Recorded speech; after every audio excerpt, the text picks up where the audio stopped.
The second agreement. Don't take anything personally. The second agreement is don't take anything personally. Whatever happens around you, don't take it personally.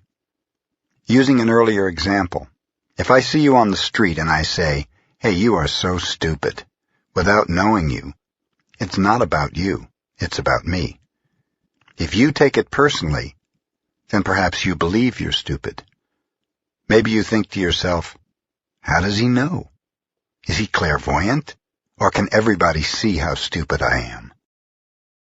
You take it personally because you agree with whatever was said.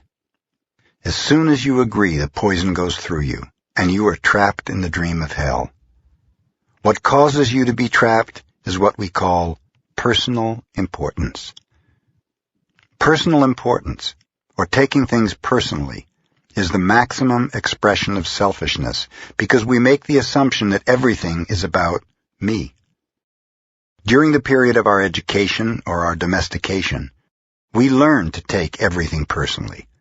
We think we are responsible for everything. Me, always me. Nothing other people do is because of you. It is because of themselves. All people live in their own dream, in their own mind. They are in a completely different world from the one we live in. When we take something personally, we make the assumption that they know what is in our world, and we try to impose our world on their world. Even when a situation seems so personal, even if others insult you directly, it has nothing to do with you. What they say, what they do, and the opinions they give are according to the agreements they have in their own minds. Their point of view comes from all the programming they received during domestication. If someone gives you an opinion and says, "Hey, you look so fat," don't take it personally, because the truth is that this person is dealing with his or her own feelings, beliefs, and opinions. That person tried to send poison to you, and if you take it personally, then you take that poison, and it becomes yours. Taking things personally makes you easy prey for these predators, the black magicians. They can hook you easily with one little opinion and feed you whatever poison they want, and because you take it personally, you eat it up. You eat all their emotional garbage, and now it becomes your garbage. But if you do not take things personally, you are immune in the middle of hell. Immunity to poison in the middle of hell is the gift of this agreement. When you take things personally, you feel offended, and your reaction is to defend your beliefs and create conflicts. You make something big out of something so little because you have the need to be right and make everybody else wrong. You also try hard to be right by giving them your own opinions. In the same way, whatever you feel and do is just a projection of your own personal dream, a reflection of your own agreements. What you say, what you do, what you think or feel, and the opinions you have are according to the agreements you have made. And these opinions have nothing to do with me. It is the way you see the world. It is nothing personal, because you are dealing with yourself, not with me. Others are going to have their own opinion according to their belief system, so nothing they think about me is really about me, but it is about them. You may even tell me, "Hey, what you're saying is hurting me." But it is not what I am saying that is hurting you.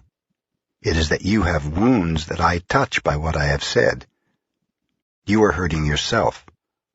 There is no way that I can take this personally, not because I don't believe in you or don't trust you, but because I know that you see the world with different eyes, with your eyes.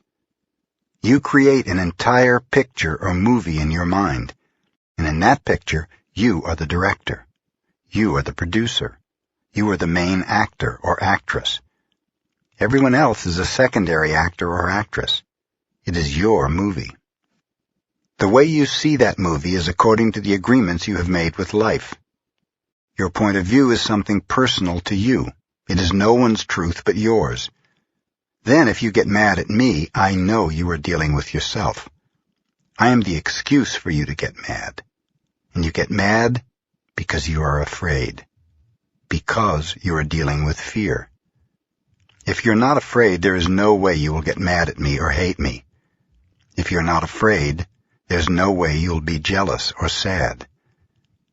If you live without fear, if you love, there is no place for any of those emotions. If you don't feel any of those emotions, it is logical that you will feel good. When you feel good, everything around you is good. When everything around you is great, everything makes you happy. You're loving everything that's around you because you're loving yourself. You're happy with the movie that you're producing. Happy with your agreements with life. You're at peace, and you live in that state of bliss where everything is wonderful and everything is beautiful. In that state of bliss, you are making love all the time with everything that you perceive. Whatever people do, feel, think, or say, don't take it personally. If they tell you how wonderful you are, they're not saying that because of you. You know you're wonderful. It is not necessary to believe other people who tell you that you're wonderful. Don't take anything personally. Even if someone got a gun and shot you in the head, it was nothing personal. Even at that extreme. Even the opinions you have about yourself are not necessarily true. Therefore, you don't need to take whatever you hear in your own mind personally. The mind has the ability to talk to itself, but it also has the ability to hear information that is available from other realms. Sometimes you hear a voice in your mind and you may wonder where it came from. The mind lives in more than one dimension. There may be times when you have ideas that don't originate in your mind, but you're perceiving them with your mind. You have the right to believe or not believe these voices, and the right not to take what they say personally. You have a choice, just as you have a choice of what to believe and agree with in the dream of the planet. The mind can also talk and listen to itself. Part of the mind is speaking and the other part is listening. It is a big problem when so many parts of your mind are all speaking at the same time. Each one has different thoughts and feelings. Each one has a different point of view. The programming in the mind, all of those agreements we have made, are not necessarily compatible with each other. Every agreement is like a separate living being with its own personality. All these little living beings create inner conflict because they're alive and they each have a voice. There are conflicting agreements that go against other agreements, and on until it becomes a big war in the mind. The mitote is the reason humans hardly know what they want, how they want it, or when they want it. They don't agree with themselves because there are parts of the mind that want one thing and other parts that want exactly the opposite. Only by making an inventory of our agreements will we uncover all of the conflicts in the mind and eventually make order out of the chaos of the mitote. Don't take anything personally, because by taking things personally you set yourself up to suffer for nothing. Humans are addicted to suffering at different levels and to different degrees, and we support each other in maintaining these addictions. Humans agree to help each other suffer. If you have the need to be abused, you'll find it easy to be abused by others. Likewise, if you're with people who need to suffer, something in you makes you abuse them. It is as if they have a note on their back that says, "Please kick me." They are asking for justification for their suffering. Their addiction to suffering is nothing but an agreement that is reinforced every day. Wherever you go, you will find people lying to you. And as your awareness grows, you'll notice that you also lie to yourself. Do not expect people to tell you the truth, because they also lie to themselves. You have to trust yourself and choose to believe or not to believe what someone says to you. When we really see other people as they are, without taking it personally, we can never be hurt by what they say or do. Even if others lie to you, it's okay. They're lying to you because they're afraid. They're afraid you will discover that they are not perfect.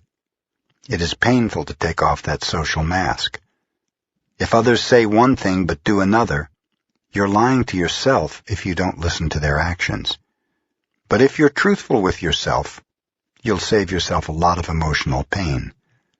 Telling yourself the truth about it may hurt, but you don't need to be attached to the pain.